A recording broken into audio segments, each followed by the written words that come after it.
Gospod s vami.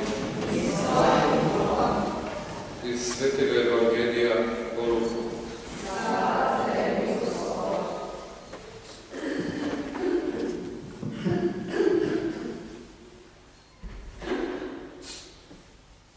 Prav v tistem času je bilo v množici navzočih nekaj ljudi, ki so Jezusu pripovedovali o Galilejcih, katerih kri je Pilat pomešal z njihovimi žrtvami. Odgovoril jim je: mar mislite, da so bili ti Galilejci večji grešniki, kakor vsi drugi Galilejci, ki so to pretrpeli? Povem vam, da ne. A če se ne spreobrnete, vas vse čaka enak konec. Ali pa onih 18, na kateri se je podaril stol v Siloji in jih ubil, mar mislite, da so bili večji dolžniki, kako vsi drugi prebivalci Jeruzalema? Povem vam, da ne. A če se ne spreobrnete, boste vsi prav tako pokončani. In povedal je tole priliko: nekdo je imel v svojem vinogradu zasajeno smok. Prišel je iskat sad na njej, pa ga ni našel. Rekel je svojemu vinogradniku: glej, 3 leta je že, kar hodim iskat sad na tej smokvi, pa ga ne najdem. Posekaj jo, čemu izčrpava zemljo. Ta pa mu je odgovoril: Gospod, pusti jo še letos, da jo okopljem in ji pognojim. Morda bo naposled obrodila sad, če pa ne, jo boš posekal. To je Kristusov evangelij.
Potle verjetno 10-15 let nisem razmišljal o tem, Zdaj zadnje cajte pa precej razmišljam.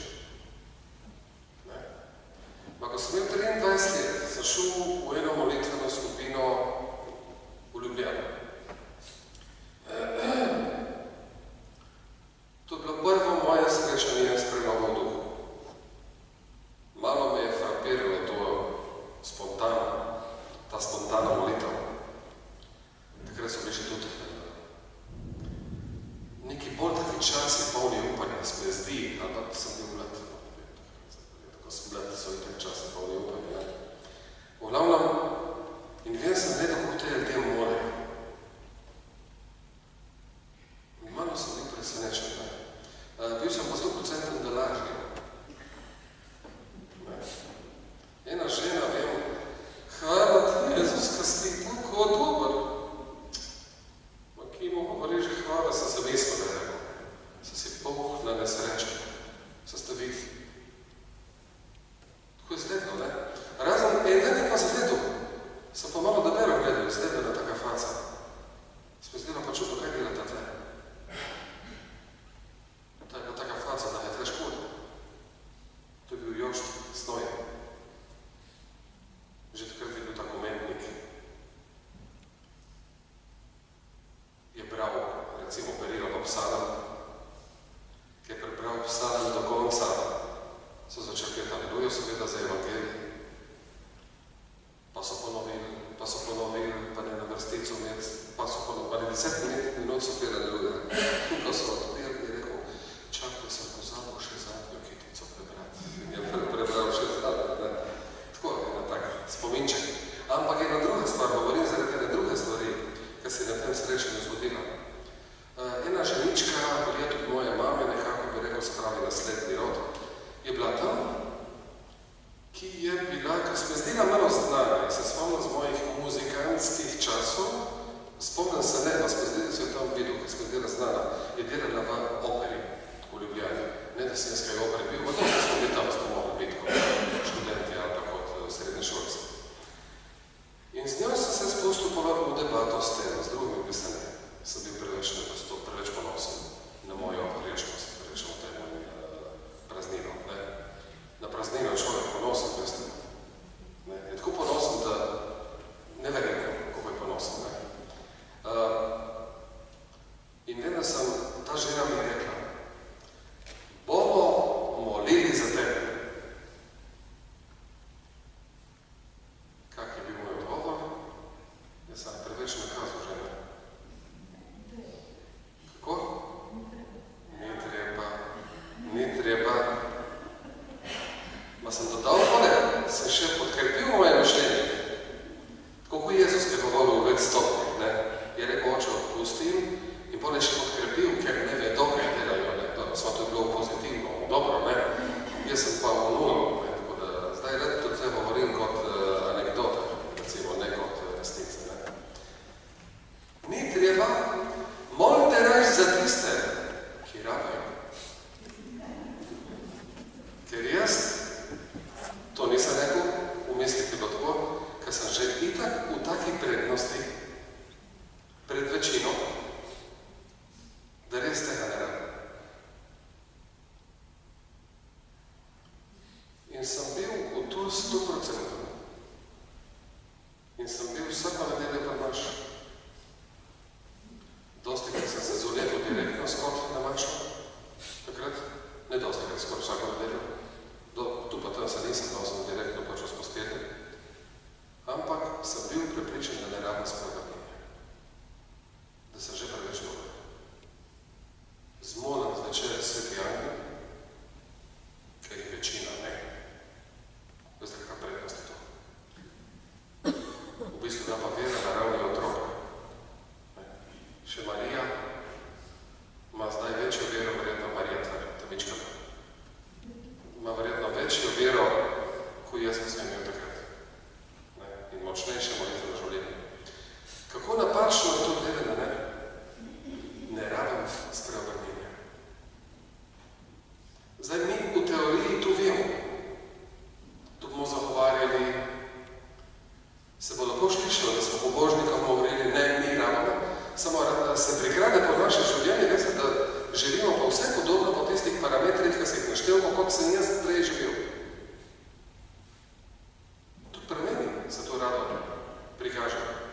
Kaj, če jaz se še poglabljam, ki itak sem že preveč, ne? Če pogledam vse te moje farane, ne? Ka preko hmaš spravaš koha, prej spravaš biha v šterbu, pa nazaj v tle. Ma ne spravaš, hmaš tam, pa ne spravaš. In kje bom jaz zdaj? Kako se s tem spopadam? No, ravno, tle so zdaj ene napotki. Prav ta košček evangelija, ki smo ga zdaj brali, ene referenje, ki se dvakrat ponovi, ne? Če se ne spreobrnete, je tako, boste vsi prav tako pokončani. Spreobrnjenje torej, v Jezusu vam, kar Jezus govori, ponavade zmerja cestninarje, tiste zmerja prigite blagosloveniče, farizeji, njih zmerja, ostalih pa ne. Njim povijo, če ne boste obrodili sadu, pobeljeni grobovi in tako naprej. Ostalim pa ne, ostali pa pridite blagosloveni. Prejmite kraljestvo. Tle pa je kar na vseh. Je bila množica. Če ne bi rekel, da spet govori apostolom o farizeju, ne, je bila množica, so bili vsi. In govori pa Jezus kar ali. Je tako. Če ali se spreobrneš, ali boš pokončan. Ni več na tisto, ko radi rečemo, kako je Jezus usmiljen. On komi čaka, da se ne spreobrnemo, da ne opusti. Tle pa ne zgleda več tako. Se strinite?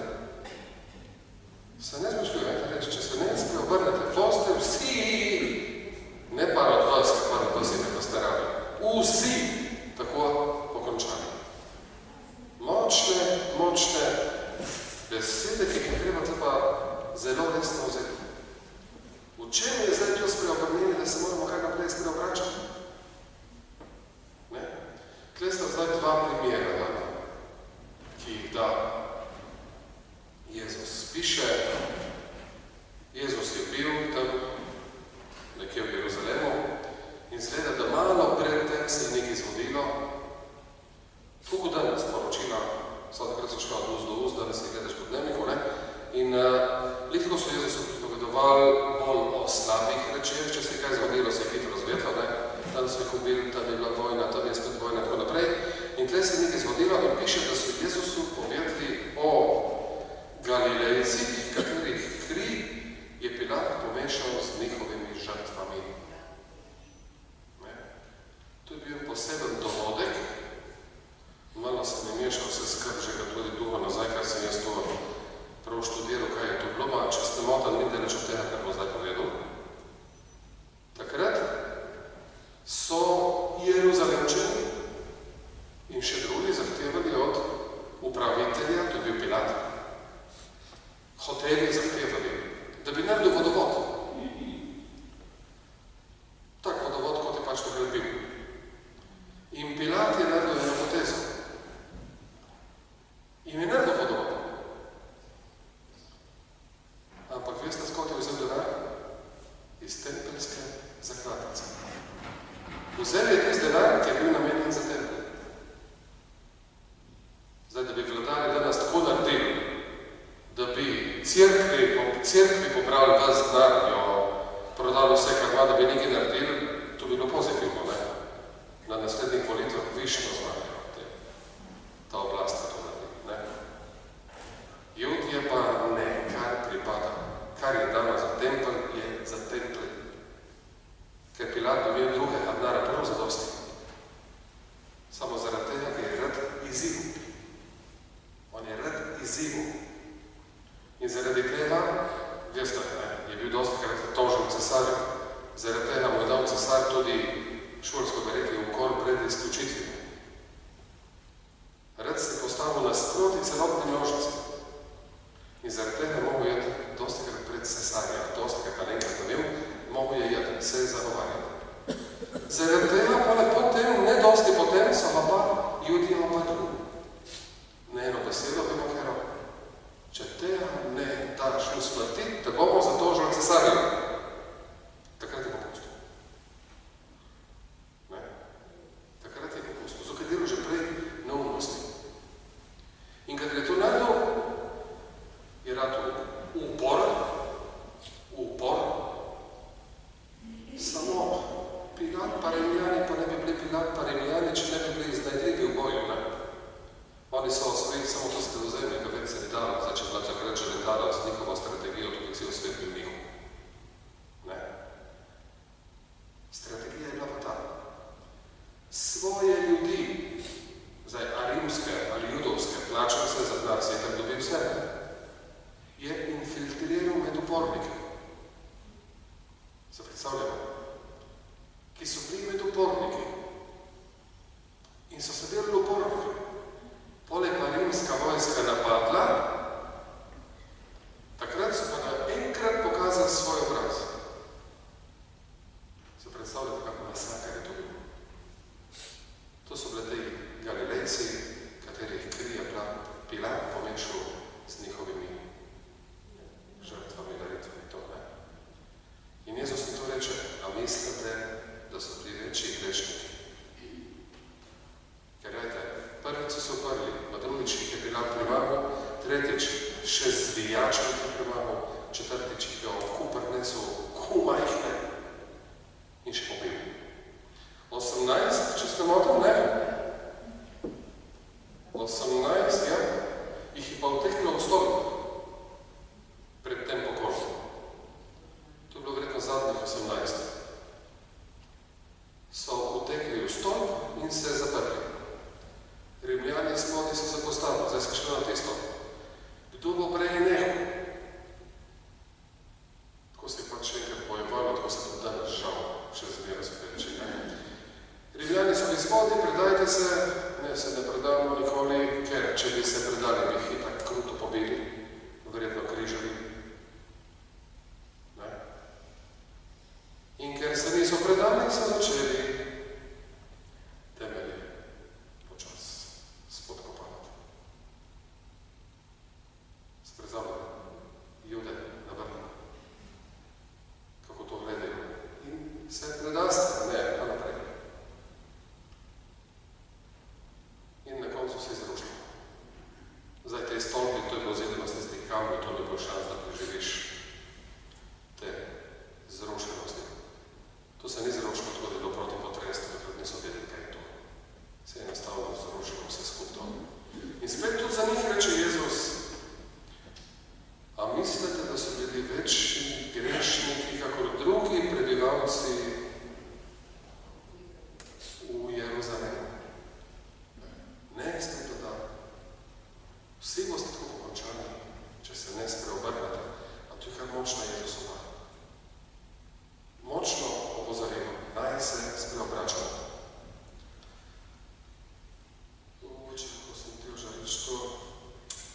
Ljudje imamo en tak obrambni mehanizem v naši psihi, da radi stvari postavljamo daleč stran. Za nas se to ne bo zgodilo. Nam se ne bo zgodilo. Kaj je kruta? Tle ne bo vojne. Dajte, ne vemo. Ja, ma, se je prav, da mislimo tako, da tle ne bo vojne. Kjebno zdaj misli še ne to z vas. Radaš bolan, to je tako obrambni mehanizem, da preživimo. Samo mojemu drugem to ne bo rekel. To je varovalka, da živiš. Ne moraš ti od rojstva že študirati tak narkoman. Se znoriš. Ko začneš študirati teologijo, veste, študiraš, kako bojo ljudje te poslušali, kako boš spreobračal ljudi. Ne moreš naprej študirati, ko ne bo nič. Jaz sem to vedel, zato ko sem šel malo starejši, no. Ma sem bil kot ena črna ovca. Mi je škof celo prepovedal govoriti. Prepovedal, ne tako, ampak naj bom rajš ti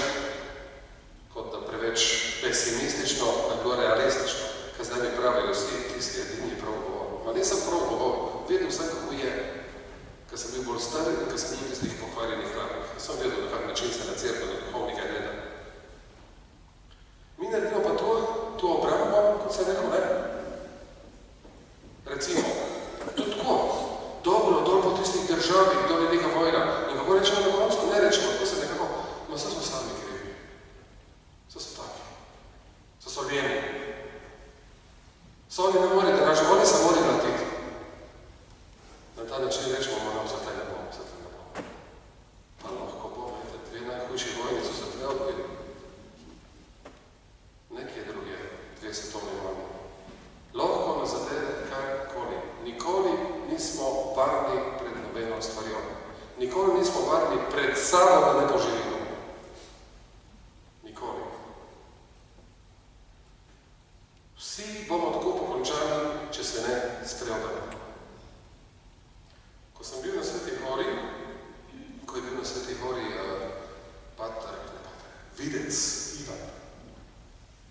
Ivan Dragičevič, ne? Takrat je bil še mlad, tudi on, suh. To je bilo takoj po mojem spreobrnenju leta 92, tudi veste, koliko let je že tu nazaj, ne? V glavnem je, vem, da si je pričeval, no, vidite, rekel, ki sem človek, kao svi vi, tako je poudaril, da je rekel mi, in se moram tudi jaz vsak dan spreobračati.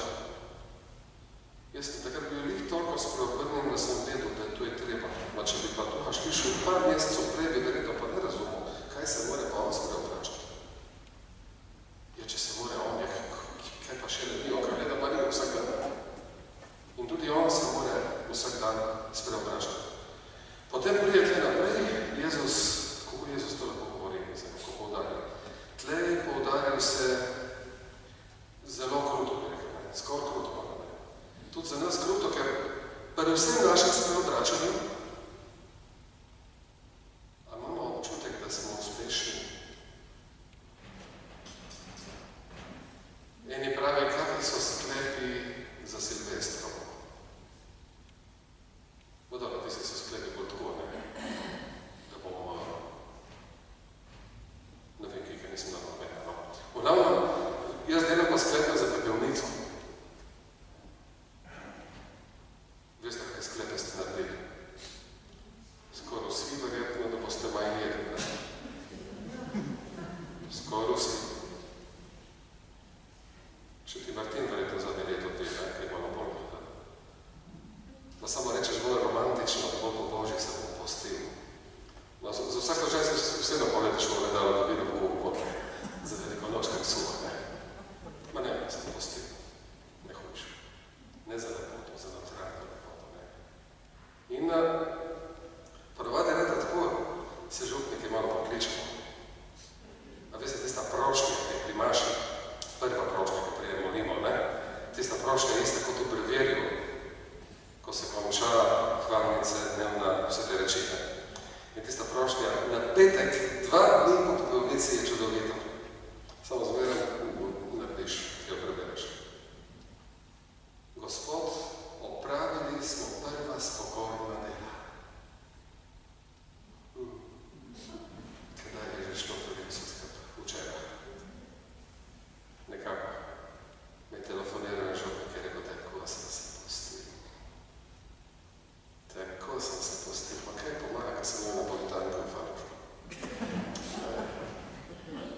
Za strežnik je drug dan, ne za mene. Ma sem vedel, da jih jaz to vedel. Po pepelnični noči od 30 jutro, pa ne mogo spati noč. Od lakote. Ma dobro, zdaj omenjam samo poželješnost, ne? Ma vemo, koliko stvari je, ko mislimo, da se bomo spreobrnili. Zdaj, a je bistvo spreobrnjenja v tem, da naredimo ena ta zunanja premagovanja? Nekaj sigurno je tudi v tem. Samo če je zdaj samo v tem neko bistvo, tudi deleč ne vem, koliko pridemo. Ne vem. Je neko notranje spreobrnjenje, ki zmeramo ostane skrivnost, zmeramo ostane nek odnos do Boga, zmeramo ostane tisto, da če spoznaš to svojo majhnost, da je v redu, spreobrnenje v tem, da se odpreš Bogu nekako. Da on deluje v tvojem življenju. Ker prije tleta fajn, pole pa naprej prilika, osmokvi, ker to razloži, vse razloži Jezus. 3 leta je rasla in ni obrodila. Smoko je zato, da rodi smoko, ne? Če vsedi smoko, je zato, da rodi smoko. Če bi ti objet, gospodar, okrasni drev, jaz osebno pojma nimam, kjer so, ma stavim, da so eni boljši, lepši, ne? Ali smoko ne lepša, tudi če ne rodi. Tu bo tisto veliko perje, ne, smoko. Tisto ni neč. Ni lepo, ne neč. So ene zimze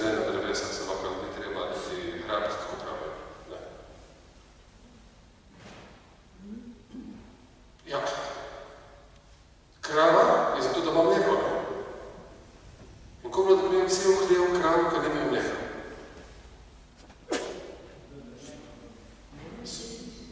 Bi bile dobre pečenke? Bi bili teleški, ki bi jim dajal mleko v prahu? Koliko so v mleku, kaj? Ti so še dražji, kako da sve.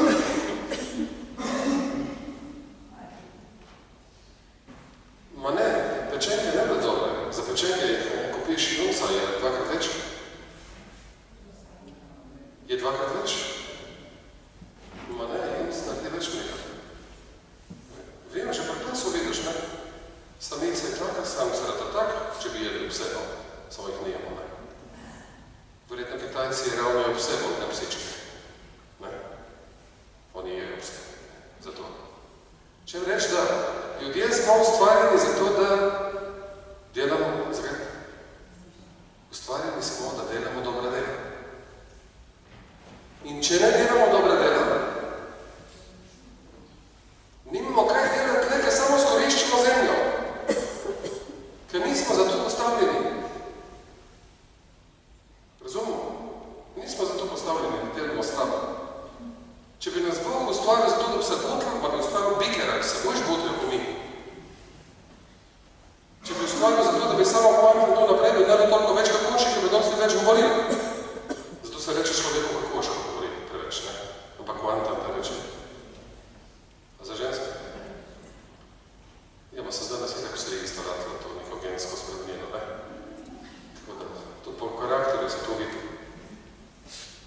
A vidimo, koliko reči bi bilo, če bi bilo, mi smo pa ustvarjeni, da delamo dobro. In če ne delamo dobro, poseki in vrži manj, ker izčrpava zemljo, ne? Pole pa pride končno neki svetlega, en svetu trenutek.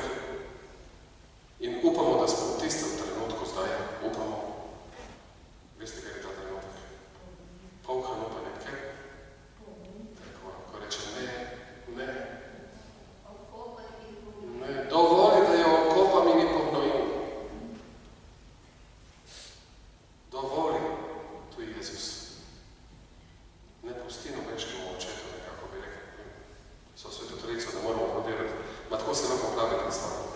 Dovoli, da okopam in pognojim. In to ni okopal, kar tako veste, je okopal s svojim križem.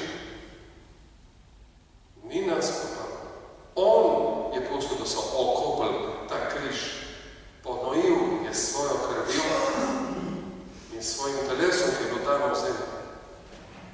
Te pa prijete sta Jezusovo. Močna sta. So poletili pa še naprej. Morda bo naposled obrodila sad. Če pa ne, jo boš posekal.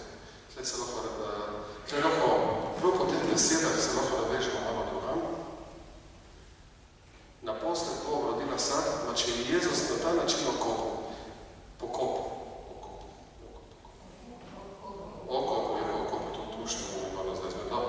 Če je Jezus na ta način prekopal in na ta način pognojil, se pravi, da mi nimamo kaj se zanašati na naše okopavanje in naše gnojenje, ne, ampak mi samo smo pri Jezusu. Razumemo? To je naša moč. To je naša moč, da ne zapustimo Jezusa. Da ne zapustimo cerkve, kjer je ta zemlja, ki jo izčrpavamo, pa je Jezus okopal svoj križ. In na ta križ se zanaša. In tle ostane. Tle je naša molitvena skupina tudi, ne? Kjer smo zdaj tudi, da dobivamo nekaj, ali ne? Da dobivamo nekaj, da dobivamo ta noj Božji